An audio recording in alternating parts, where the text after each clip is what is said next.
یہ قرآن ایک بابرکت کتاب ہے جسے ہم نے آپ صلی اللہ علیہ وسلم پر نازل کیا تاکہ لوگ اس پہ غور اور فکر کریں اور تاکہ اہل فہم اس سے نصیحت حاصل کریں۔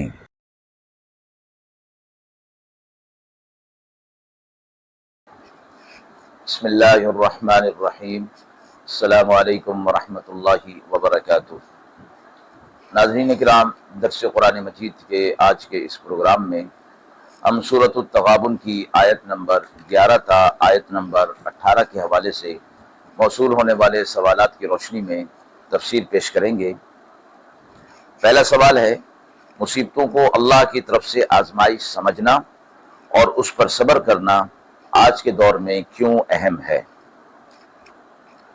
دوسرا سوال ہے کہ مال اور اولاد کو آزمائش کے طور پر سمجھنا کیوں ضروری ہے اور موجودہ دور میں مسلمانوں کو اس کا کیا سبق ملتا ہے؟ اعوذ باللہ من الشیطان الرجیم، بسم اللہ الرحمن الرحیم۔ ما اصاب من مصیبت الا باذن اللہ ومن یؤمن باللہ یہد قلبہ واللہ بكل شيء علیم وأطیعوا اللہ وأطیعوا الرسول فإن تولیتم فإنما على رسولنا البلاغ المبین۔ اللہ لا الہ الا هو وعلى اللہ فلیتوکل المؤمنون۔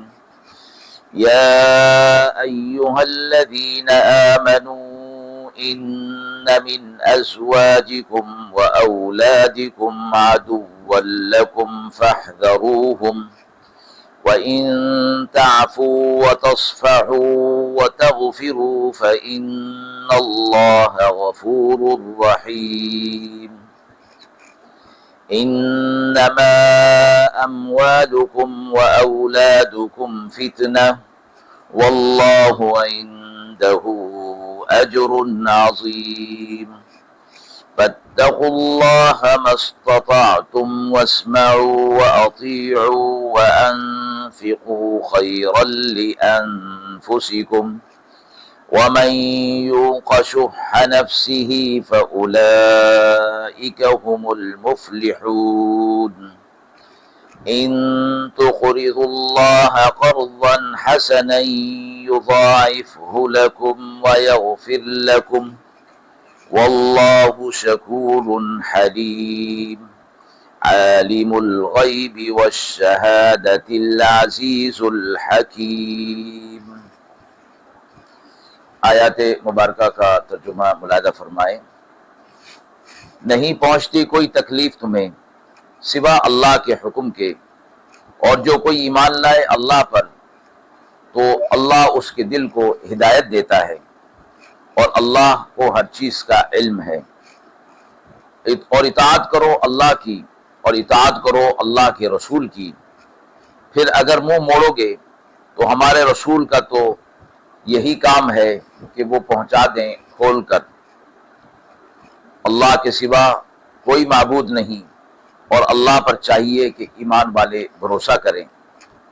اے ایمان والو، تمہاری بعض بیویاں اور اولاد دشمن ہیں تمہارے، سو ان سے بچتے رہو، اور اگر معاف کرو اور درگزر کرو اور بخشو تو اللہ بخشنے والا مہربان ہے۔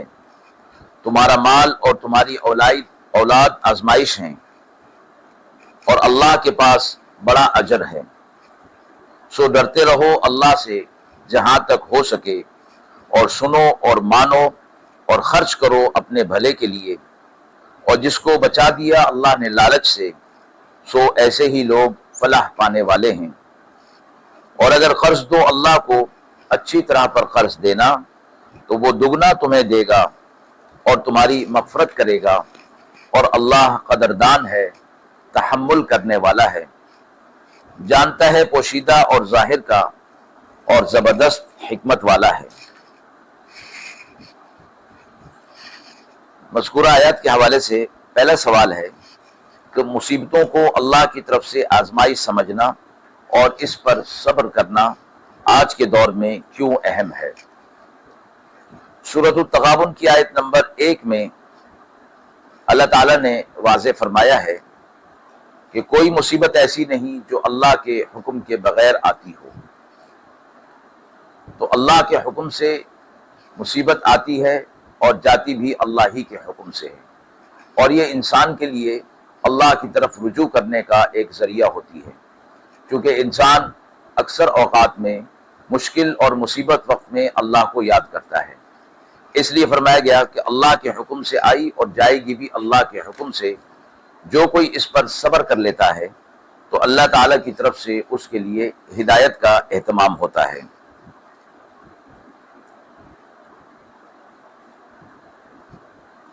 آج کے مشکلات کے دور میں جہاں انسان مختلف قسم کی مشکلات کے اندر مبتلا ہے، یہ آیت ہمیں یاد دلاتی ہے کہ اللہ پر بھروسہ رکھنا چاہیے اور مصیبت کے وقت میں، مشکلات کے وقت میں اللہ کے دامن کو نہیں چھوڑنا چاہیے، بلکہ اللہ کے دامن کے قریب یعنی رجوع کرنا چاہیے اور صبر کو اختیار کرنا چاہیے۔ صبر کرنے والے اور ایمان کو مضبوط رکھنے والوں کے لیے اللہ تعالیٰ انہیں اطمینان قلب عطا فرما دیتا ہے۔ مذکورہ مفہوم کے حوالے سے جو حدیث مبارکہ ہمیں ملتی ہے کہ حضرت انس بن مالک رضی اللہ تعالی عنہ سے روایت ہے، رسول اللہ صلی اللہ علیہ وسلم نے فرمایا، ان عظم الجزاء مع عظم البلاء وان اللہ اذا احب قوما ابتلاهم فمن رضی فلہ الرضا ومن سخط فلہ السخط۔ بڑی جزا بڑی آزمائش کے ساتھ ہے، اور بے شک اللہ جب کسی قوم سے محبت کرتا ہے تو اسے آزمائش میں مبتلا کرتا ہے۔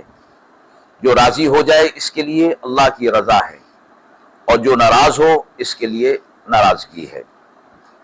یہ حدیث مبارکہ اس بات کی طرف توجہ دلاتی ہے کہ مصیبتوں پر صبر اور اللہ کی رضا پر راضی رہنا اللہ تعالیٰ کی طرف سے آسائش اور آسانی اور نعمتوں کا باعث بنتی ہے۔ آج کے دور میں ہمیں اپنے حالات کو اللہ کی طرف سے آزمائش صبر سمجھ کر صبر اور شکر کے ساتھ گزارنا چاہیے۔ مذکورہ آیات کے حوالے سے دوسرا سوال ہے کہ مال اور اولاد کو آزمائش کے طور پر سمجھنا کیوں ضروری ہے، اور موجودہ دور میں مسلمانوں کو اس سے کیا سبق ملتا ہے۔ سورۃ تغابن کی آیت نمبر 15 اور 16 میں اللہ تعالیٰ نے فرمایا ہے کہ تمہارا مال اور تمہاری اولاد تمہارے لیے آزمائش اور امتحان ہے، اور جو کوئی اس آزمائش اور امتحان میں پورا اترا یعنی ان کے حقوق کو اللہ کے دیے ہوئے احکامات کی روشنی میں پورا کیا تو اس کے لیے اللہ کے ہاں بڑا اجر ہے۔ یہ آیت ہمیں بتاتی ہے کہ دنیاوی مال و دولت اور اولاد کی محبت میں بسا اوقات انسان اللہ کی یاد سے غافل ہو جاتا ہے۔ یہ چیزیں انسان کو غفلت میں ڈال دیتی ہیں۔ اللہ کی رضا حاصل کرنے کے لیے ضروری ہے کہ ان چیزوں کو آزمائش اور امتحان کے درجے میں رکھ کر اور ان کی محبت پر اللہ کی محبت کو غالب رکھا جائے، اور ان کی محبت میں اللہ تعالیٰ کے احکامات کو نظر انداز نہ کیا جائے۔ آج کے دور میں جب لوگ مال و دولت اور دنیاوی فتوحات میں گم ہیں، یہ آیت ہمیں اس بات کی طرف توجہ دلاتی ہے کہ ساری آزمائشیں اللہ کی طرف سے ہیں۔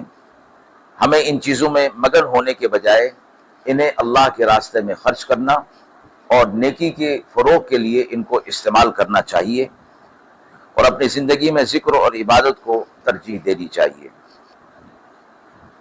مذکورہ مفہوم کے حوالے سے جو حدیث مبارکہ ہمیں ملتی ہے، حضرت عبداللہ بن عباس رضی اللہ تعالی عنہما سے روایت ہے کہ رسول اللہ صلی اللہ علیہ وسلم نے فرمایا، من كانت الدنيا همه فرق الله عليه امره وجعل فخره بين عينيه ولم يأته من الدنيا الا ما كتب له ومن كانت الآخرة نيته جمع الله له امره وجعل غناه في قلبه واتته الدنيا وهي راغمه۔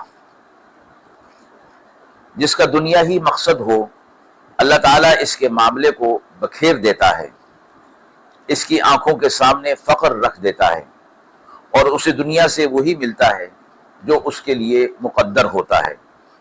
اور جس کی نیت آخرت کی ہو، اللہ تعالیٰ اس کے معاملات کو درست کر دیتا ہے اور اس کے دل میں غنا رکھ دیتا ہے، اور دنیا خود اس کے پاس آتی ہے۔ یہ حدیث مبارکہ ہمیں بتاتی ہے کہ دنیاوی مال و دولت پر حد سے زیادہ بھروسہ اور توجہ دینا انسان کی بربادی کا باعث ہو سکتا ہے، جبکہ آخرت کو ترجیح دینے والے کے لیے دنیا خود آسان ہو جاتی ہے اور دنیا اس کے لیے ذلیل اور رسوا ہو کر اس کے پاس آتی ہے۔ ناظرین کرام، درس قرآن مجید کے مذکورہ آیات کی سوالات کی روشنی میں جو تفسیر پیش کی گئی وہ آپ کے لیے قابل اطمینان ہوگی۔ اس حوالے سے آپ کے بھی سوالات ہوں تو ضرور کمنٹ باکس میں دیجیے، انشاءاللہ ان کے جوابات دینے کی پوری کوشش کی جائے گی۔ وآخر دعوانا ان الحمد للہ رب العالمین۔